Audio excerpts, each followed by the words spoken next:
Hello friends, ഇന്ന് ഞാൻ സംസാരിക്കാൻ പോകുന്നത് മലയാളത്തിൽ ഈയിടെ റിലീസായ നരിവേട്ട എന്ന സിനിമയെക്കുറിച്ചിട്ടാണ്. ശക്തമായ സാമൂഹ്യ രാഷ്ട്രീയ തരംഗവുമായി പ്രവഹിക്കുന്ന ഒരു പൊളിറ്റിക്കൽ ത്രില്ലർ ഡ്രാമ കാറ്റഗറിയാണ് നരിവേട്ട. 2003 മുത്തങ്ങ സംഭവത്തെ അടിസ്ഥാനമാക്കി അനുരാജ് മനോഹർ സംവിധാനം ചെയ്ത് അബിൻ ജോസഫ് തിരക്കഥ രചിച്ചിരിക്കുന്നു. നരിവേട്ട അധികാരവും ചെറുകുല ജാതി വൈരാശ്യവും തമ്മിലുള്ള സംഘർഷത്തെ വെളിപ്പെടുത്തുന്നു. കാടിനുള്ളിലെ അതിജീവനവും അതിനു ചുറ്റിപ്പറ്റിയുള്ള അധികാര രാഷ്ട്രീയവും അതിജീവനത്തിനായുള്ള ഒരു യുവാവിൻ്റെ യാത്രയുമാണ് ഈ സിനിമയുടെ ഉള്ളടക്കം. ഒരു കാടിന് സമീപം താമസിക്കുന്ന യുവാവ്. അവൻ നിസ്സഹായരായ ആദിവാസികളുടെ ഇടയിൽ ജീവിക്കുന്നു. അവർക്കെതിരായി നടക്കുന്ന വിവേചനം, അധികാര ദുരുപയോഗം, പീഡനം എന്നിവയെക്കുറിച്ച് ഗ്രാജുവലി മനസ്സിലാക്കുന്നു.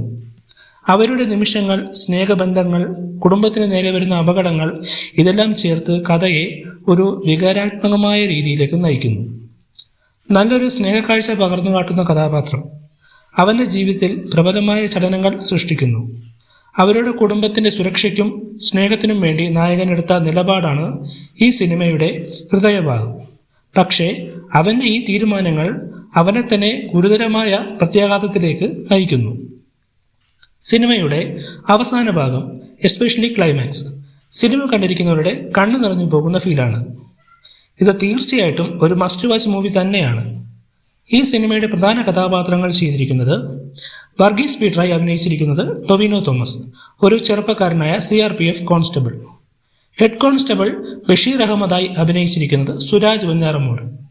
DIG രഘുറാമായി അഭിനയിച്ചിരിക്കുന്നത് തമിഴ് ഇൻഡസ്ട്രിയിലെ നടൻ ചേരൻ. CK ശാന്തിയായി അഭിനയിച്ചിരിക്കുന്നത് ആര്യ സലീം, ഗോത്രസഭാ നേതാവും വർഗീസിന്റെ സുഹൃത്തുമാണ് ആര്യ സലീം. സോഫിയയായി അഭിനയിച്ചിരിക്കുന്നത് പ്രിയമത കൃഷ്ണൻ, വർഗീസിന്റെ കാമുകി.